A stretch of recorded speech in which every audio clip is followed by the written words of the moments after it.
Hello EDPians, hello everyone, welcome to EDP Star, myself Harsh Malam, and today we are going to talk about the strategy how you can crack top 100 rank या master plan किस तरह से आप top 100 rank crack कर सकते हैं JEE 2023 में। तो सबसे इंपॉर्टेंट बात बच्चों जो मैं आपको बताने वाला हूं वो है रिवाइज एंड रिटेन। सभी बच्चों को इस बात पे फोकस करना है कि जितने भी चैप्टर्स हमने पढ़ रखे हैं या जितने भी चैप्टर्स हमें आते हैं क्या हमने उसका सही तरीके से रिवीजन किया है। आप खुद से सवाल पूछिए कि that we have revised that chapter. अगर आपने अच्छे से रिवाइज नहीं किया हुआ है that means you are not following the path to crack good rank. अगर आप रिवीजन नहीं करते हैं तो आप खुद से अपने आप से सवाल पूछिए कि ये चैप्टर हमने पढ़ रखा है, हमसे कभी भी इसके फॉर्मूले पूछे जाएंगे क्या हम बता पाएंगे? अगर नहीं बता पा रहे that means you are wrong. तो आपको रिवीजन करना है, हर वीक रिवीजन करना है। You have to revise and retain every week, otherwise जो पुराना या पास्ट जो भी चलता जा रहा है वो खत्म होता जाएगा और नई चीजें आप सीखते जाएंगे। तो it's better to revise all the notes, right? The first important thing. Second most thing is that कि क्लास 11 के जो चैप्टर्स आपने पढ़ लिए उन चैप्टर्स को रिवाइज कीजिए, उनकी क्वेश्चन सॉल्विंग कीजिए ज्यादा से ज्यादा। और क्लास 12 स्टार्ट होने से पहले आपको ये चैप्टर्स अच्छे से आने चाहिए, उनके बेसिक्स एटलीस्ट अच्छे से आने चाहिए। अगर नहीं आते हैं तो ये एक बहुत बड़ा लूप होल हो सकता है आपकी स्टडी में। दूसरी बात जो मैं आपको बताने वाला हूं वो है question solving.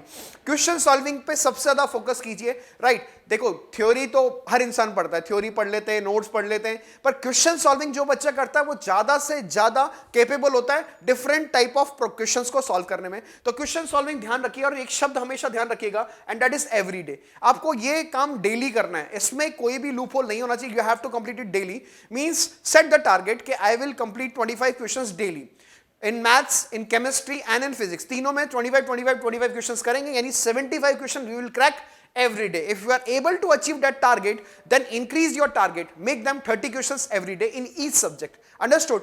If you are not doing question solving, if you are doing theory and theory, तो definitely you will not have the practice to see different type of question. आपको अलग अलग क्वेश्चन देखने की आदत नहीं होगी और जब वो क्वेश्चन आपके एग्जाम में आएगा तो डेफिनेटली आप उसको सॉल्व नहीं कर पाएंगे। तो जो बच्चा ज्यादा से ज्यादा क्वेश्चन सॉल्विंग करेगा, ज्यादा से ज्यादा प्रैक्टिस करेगा। अब क्वेश्चन सॉल्विंग में सबसे इंपॉर्टेंट बात क्या ध्यान रखनी है, क्वेश्चन सॉल्विंग थोड़ा रेलेवेंट होना चाहिए। यानी सबसे पहला काम तो आपको पीवाईक्यू पे फोकस करना है, plus the material that you have, जो भी मटेरियल आपके पास है उसको सॉल्व करना है, because that is the best. साथ के साथ पीवाईक्यू पे फोकस करना है। जैसे जेईई मेंस की बात करें तो 19, 20, 21 के पीवाईक्यू आपको कंप्लीट करने हैं और साथ के साथ जो भी 10 to 15 इयर्स एडवांस के पीवाईक्यू है वो सारे आपको सॉल्व करने हैं पीवाईक्यू में, क्वेश्चन सॉल्विंग में। ये बात ध्यान रखिएगा, question solving is a very very important factor, ठीक है? If you want to learn different things, ठीक है? दूसरी बात है make proper short notes plus NCERT.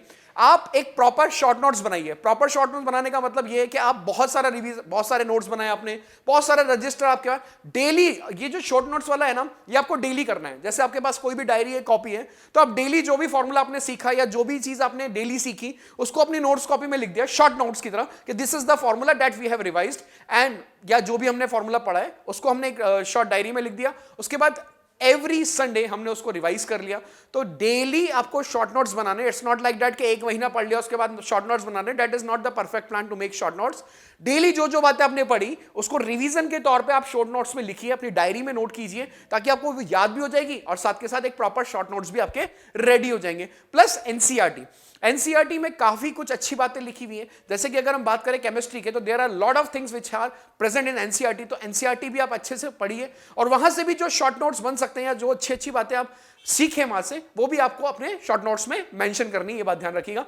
Next point की तरफ मूव करते हैं। सबसे ज्यादा प्रॉब्लमेटिक पॉइंट ये होता है, इसलिए मैंने स्टार किया है, take care of mental health. अब बच्चे क्या सबसे ज्यादा प्रॉब्लम में आ जाते हैं, अभी सबसे ज्यादा प्रॉब्लम में चल रहे होंगे कि हमारा 11th वेस्ट हो चुका है, हम 12th कैसे करेंगे, हमारा टारगेट है जेईई 2023 को क्रैक करना, क्या हम क्रैक कर पाएंगे कि नहीं कर पाएंगे? यार देखो, अगर आप मेंटल स्ट्रेस लोगे तो आप कभी भी नहीं कर पाओगे। आप अगर ये सोचोगे कि मैं नहीं कर पाऊंगा, मेरे पास इतना बैकलॉग है, मेरे पास ये है, वो है, ये टारगेट है, वो टारगेट है, आप कभी भी क्रैक नहीं कर सकते। ये बात ध्यान रखिएगा। सबसे पहले तो आपको अपने अंदर एक पॉजिटिव सोच, ये पॉजिटिव एनर्जी क्रिएट करनी पड़ेगी कि यार मैं करके दिखाऊंगा, आई विल क्रैक इट, है ना? मुझे ये करना ही है, चाहे कुछ भी हो जाए और कोई रास्ता नहीं है मेरे पास। उसके लिए आपको खुद को प्लान बनाने पड़ेंगे, अपनी खुद की स्ट्रैटेजी बनानी पड़ेगी कि किस तरह से मैं इसको फॉलो अप करके छोटे छोटे टारगेट्स को लीजिए, छोटे छोटे टारगेट्स को कंप्लीट कीजिए। अगर आपका बैकलॉग भी है तो बैकलॉग भी कंप्लीट हो सकता है अगर आप करंट लेक्चर्स के साथ, करंट लेक्चर्स को कभी भी स्किप मत कीजिए। If you are watching current lectures तो आप बिल्कुल उसको देखिए और धीरे धीरे अपने बैकलॉग को कवर कीजिए, अदरवाइज डबल बैकलॉग होगा। करंट लेक्चर्स का भी बैकलॉग होगा और जो बैकलॉग हो चुका है वो भी बैकलॉग होगा, तो double backlog you will be having and that is a very difficult scenario, बहुत डिफिकल्ट कंडीशन होती है बच्चों के लिए वहां से निकलना। अगर ऐसा है तो आप धीरे धीरे उसको कंप्लीट कर सकते हैं। 2 महीने 2.5 महीने अगर आप इसको फॉलो करोगे तो डेफिनेटली आपका बैकलॉग भी कंप्लीट होगा and you will be in a very good mental stress. दूसरी बात यह कि अगर आपको ऐसा लगता है कि हम टेंशन में आ जाते हैं, या टेंशन में कब आते हैं हम टेंशन में तब आते हैं जब हम चीजें लैग बिहाइंड करते हैं, तो वो लैग बिहाइंड नहीं होने देना है। और दूसरी बात ये, अगर आप डेली योगा करेंगे, डेली एक्सरसाइज करेंगे, थोड़ा सा पेरेंट्स के साथ बैठेंगे, थोड़ा एंजॉय करेंगे, तो definitely you will feel good. तो मेंटल स्ट्रेस बहुत अच्छा रहना जरूरी है ना। If you have seen toppers, तो टॉपर्स बहुत कूल रहते हैं, आपको भी कूल टाइप बनना है ना, बहुत रिलैक्स टाइप बनना है और रिलैक्स होकर पढ़ाई करनी है। ऐसा नहीं स्ट्रेस लेने से देखो चीजें खराब ही होती है, तो बी हैप्पी ऑलवेज, है ना। तो take care of your mental health. दूसरी बात ये प्रॉपर मैनेजमेंट। अब काफी बच्चे क्या होता है प्रॉपर मैनेज नहीं कर पाते। जैसे काफी बच्चे जो है वो स्कूल में है, अब स्कूल में है तो स्कूल में क्या करते हैं वो लोग, व्हाट दे डू, कि स्कूल के साथ साथ वो जेई को मैनेज नहीं कर पाते। देखिए, और दूसरे बच्चे जिन्होंने डमी एडमिशन ले रखा है, तो डमी एडमिशन वालों के लिए तो there is not at all problem, कोई प्रॉब्लम नहीं है। वो केवल जेई पे फोकस कर सकते हैं, बाकी एनसीईआरटी का थोड़ा बहुत पढ़ सकते हैं, तो भी उनका सिलेबस कवर अप हो जाएगा। दूसरी बात, जिन्होंने डमी एडमिशन नहीं ले रखा, जो पूरे टाइम स्कूल जा रहे हैं, उनके लिए थोड़ा सा टाइम मैनेज करना प्रॉब्लम हो सकता है। तो वो टाइम कैसे मैनेज करें, देखो स्कूल वाली क्लासेस में अगर आप बैठ रहे हैं तो वहां पे जो चीजें सिखाई जा रही है वो आप वहीं पे सीखे हैं, वहीं पे आप पैकअप करते हैं, और घर पे आने के बाद जेई के लेक्चर्स देखिए, जेई की प्रैक्टिस कीजिए। आपका मेन टारगेट क्या है, उस पर फोकस कीजिए। आपका मेन टारगेट है जेई, मुझे जेई क्रैक करना है, तो ये बात ध्यान रखिए आप। अगर आप ये नहीं करेंगे, दोनों को साथ में मैनेज, तो देखो आपको करना, आप कैसे मैनेज कर सकते हो that is dependent upon you, and you are the best planner. आपसे बेस्ट प्लान कोई नहीं बना सकता, आपसे बेस्ट डिसीजन कोई नहीं ले सकता, यू आर द बेस्ट, ये सोचिए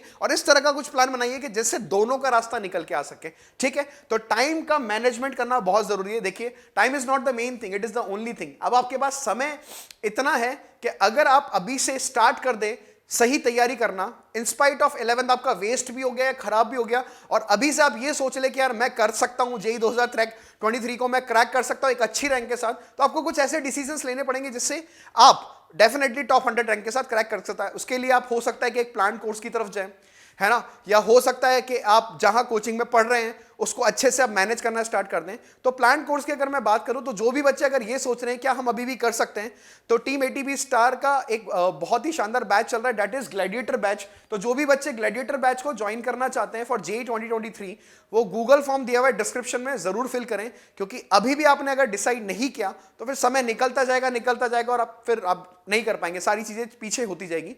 तो दिस बैच इज रनिंग, तो जो भी अभी चालू ही हुआ है, तो जो बच्चे ज्वाइन करना चाहते हैं वो गूगल फॉर्म जरूर फिल करें डिस्क्रिप्शन में, ठीक है। Next thing is that consistency and patience. आपको थोड़ा पेशेंस रखना पड़ेगा, आप जल्दीबाजी ना करें किसी भी चीज में। जैसे मॉक टेस्ट पेपर सॉल्व करते हैं, काफी जल्दीबाजी करते हैं पेपर को सॉल्व करने में, जल्दी सॉल्व कर दिया, गलती कर दी, टाइम मैनेज नहीं कर पाए पेपर में। और दूसरी बात, कंसिस्टेंसी मेंटेन करनी पड़ेगी। अब कंसिस्टेंसी कैसे मेंटेन करनी है, आपको कंसिस्टेंट रहना पड़ेगा। डेली मुझे ये काम करना है, daily I have to follow this.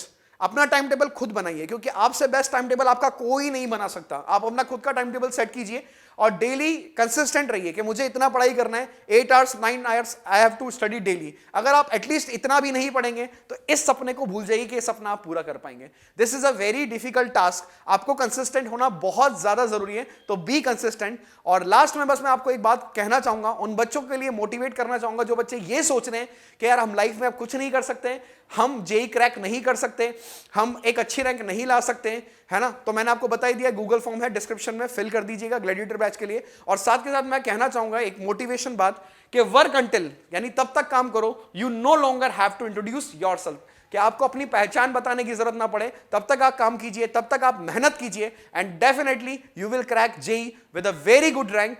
आपके आसपास रहने वाले आपके पड़ोसी आपको जानेंगे कि यार इस बच्चे ने टॉप 100 रैंक क्रैक करके दिखाया आईआईटी में। तो ठीक है, that is all for today. You can take the screenshot of this, and thank you so much everyone, have a good day, bye bye.